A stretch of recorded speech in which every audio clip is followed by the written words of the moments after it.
In this video, I will show you how to adjust the motor height of the SSR4 Mark II. Why is this important?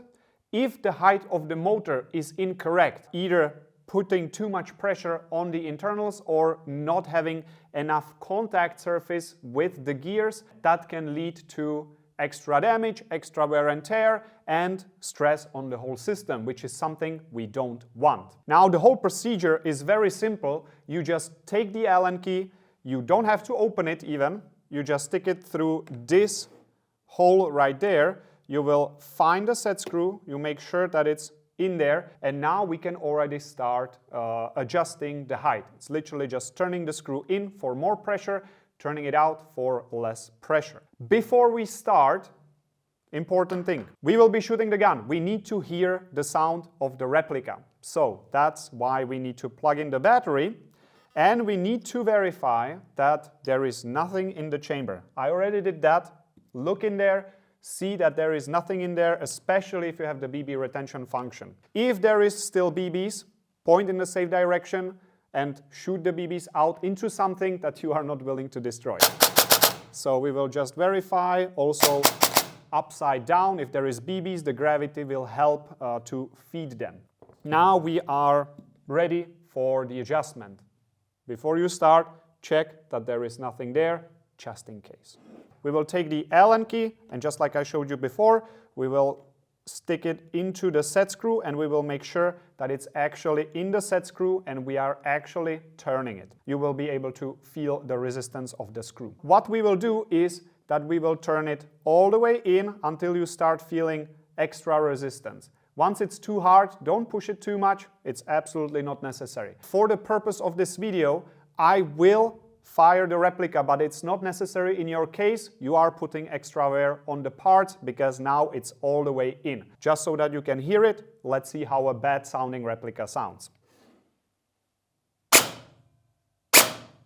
This is a very bad sound. I hope you can hear it through the microphone. This is terrible. It's literally destroying my ears. So don't pull the trigger. Instead, once you start feeling the resistance, go 360 degrees around and start there. This will make sure that you are not putting super high stress on the internals, but you are starting somewhere in the ballpark. Let's test it. And that is actually a pretty good sound.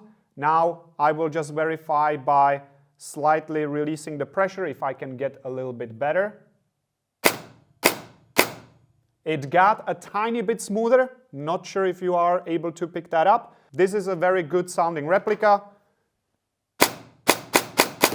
One more time. I don't hear any grinding, and because we started all the way in, we are sure that we removed it just a little bit and we are still engaging enough with the teeth, and there is no extra wear on a tiny little surface. For the sake of this video, just so that you know, I will do exactly the opposite, and I will unscrew it completely.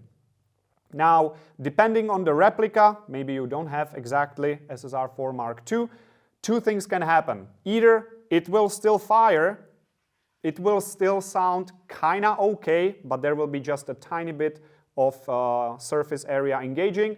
That's why it's better to start all the way in, because it's hard to diagnose. Or it will not fire at all, and the motor will spin completely freely. So let's make sure as we are completely out.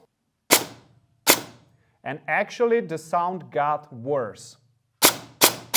So it definitely doesn't sound as smooth, but it's still firing. So we will quickly do the adjustment again from scratch. I will go all the way in until I start feeling resistance. 360 back. And a little bit more. That was a good settings. Now it sounds perfectly smooth. Actually, this is the real-time speed that you can do it with. Super simple. Listen for the sounds, and I hope this video helped you. See you in the next one.